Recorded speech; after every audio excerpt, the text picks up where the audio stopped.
I was in a committed relationship, planning to get married soon. My partner and I both agreed we didn't want kids, so I trusted that we were on the same page. Then, a few weeks ago, she told me she was pregnant. I was shocked and confused since I'd been careful, only to find out she'd tampered with our contraception, coming off the pill and piercing condoms. My partner has been on the pill throughout our relationship and we've been in a bit of a battle these past few weeks over having children. I categorically said that I don't want them and started using condoms for double protection. This morning, she told me that she's pregnant and I asked how this could happen when we'd been so careful. She admitted to coming off the pill and piercing through the condoms that we have stored. I've said that I don't want this and that I'm not up for marrying into a relationship based on lies. She says she's keeping it and has already told her friends as, according to her, she'd done the test 8 weeks ago and was keeping it quiet in the hopes that I'd change my mind. I have no idea what to do here. Help. I am in England and am 29. Update. Firstly, thanks so much for all your comments. I didn't expect this to blow up quite so much as it did. Secondly, I want to get a few things straight as people seem to be struggling with timelines. 1. My partner and I were due to get married in a few short weeks. We have had many long and involved conversations during our relationship about us both wanting to remain a child-free family over the years that we have been together. Around 2 to 3 months ago, they started to appear to change their mind, which I feel insecure and unhappy about as it is not something that I want from life, which is why I'd booked a vasectomy through NHS. I cannot afford to go private as money is very tight, again another reason I do not want children. 2. She admitted to tampering with condoms and said that she'd come off the pill several weeks ago. At that point, prior to her saying that kids might be an option for her, we were still having sex and I was under the impression that we were protected as she was on the pill. I have made no secret about how I do not want kids and she is fully aware of my reasons behind that, which I do not have to share with strangers on the internet. Asterisk. 3. She has shown me a test and it confirms that she is pregnant. I have asked that she get an abortion, she has refused and I feel the trust has gone completely from our relationship. We are now in the process of cancelling the engagement, which she isn't happy with at all and has said that I'm ruining her life. Now, for those people telling me to go to therapy, man up or that I'm lying.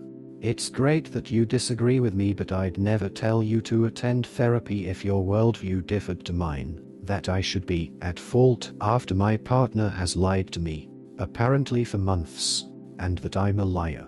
Here's a few other things for you. 1. No, I do not like kids and I don't like entitled parents.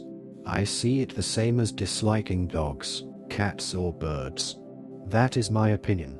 Not for everyone and not all people have to tolerate your madness.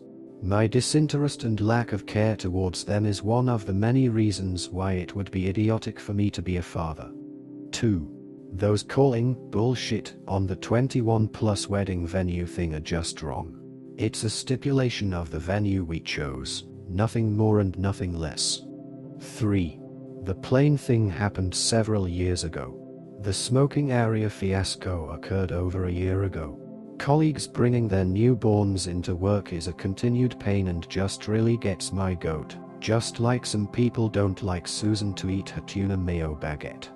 It shows a complete and utter lack of etiquette and thought by parents who are coming out in their droves to tell me how wrong I am about their decision. We'll provide updates as and when I get through all the comments. Be kind, people. Update. I spoke to a lawyer earlier today who has advised that as we are not married that I won't automatically be added to the birth certificate. Woohoo.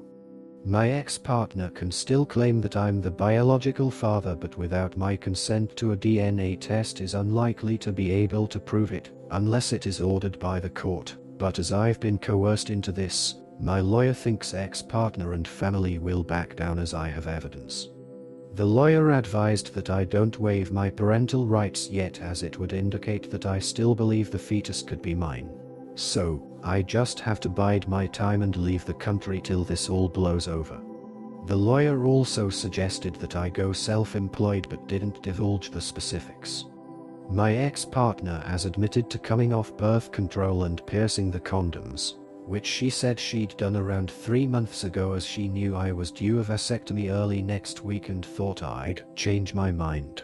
She has refused to have an abortion, which is her right, and I've refused any involvement. Has anyone been through this before and managed not to pay out? I think I've got a pretty good case. Update. My ex-partner is going to keep the baby.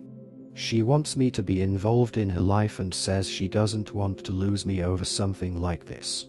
A life-changing, unwanted event. Yeah, sure. I have said that I will be having nothing to do with this mistake and that all responsibility now lies with her and her family. She has been blocked from using any form of mobile communication with me, and I have now been sent 3 letters by her to my parents' house. The last letter included a scan of the embryo and a note requesting that I submit a DNA sample.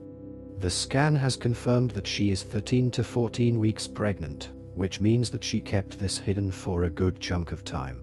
She has said that she will not have an abortion as this is what she always wanted, and that she will be taking me to court if I don't offer to help. The more time that goes on, the more she makes this an awful situation, the more I hate her. I refused the DNA test and sent her screenshots, on my lawyer's advice, of the conversation where she admitted to coming off the pill and piercing condoms in an attempt to get pregnant. She has now gone quiet until this morning. She is pursuing legal action against me, my family, and is looking for a private arrangement of child support. The amount she wants for this bag of cells is triple the recommended amount via the government, and is one of the reasons she is trying to get me to admit that it's my DNA in that embryo so that can keep me. I have just lost my job. I have no savings. This is going to ruin me, my life, and the only way out that I can think of is just to run off a cliff and hope for the best. I hate this. Update. My ex-parents have now got involved and have lumbered me with a court-ordered DNA test or the option to lay child support, and have no involvement. I have dug my heels in and said that everything she has done will constitute involvement from the police, and am trying to avoid legal battles as I have no money or means to support myself right now, let alone a child I never ever wanted. My parents are now asking me to reconsider my position, and I want to scream every time they bring it up as they're trying to find a positive, and have said it might be the best thing to ever happen to me, and it makes me physically sick every time I think about my life being ruined over someone else's deception. I cannot sleep. I cannot focus. I'm so scared. I have now had a vasectomy. In the end, this story is a heartbreaking reminder of how trust and open communication are essential in any relationship, especially when it comes to life-altering decisions like having children. Through deception, his partner chose to ignore his clear boundaries and beliefs, leaving him grappling with the fallout of a future he never wanted. Now, he faces legal and emotional challenges while navigating the breakdown of trust that once held his relationship together. For everyone involved, it's a painful example of how personal choices can have profound consequences when honesty is sacrificed for personal desires.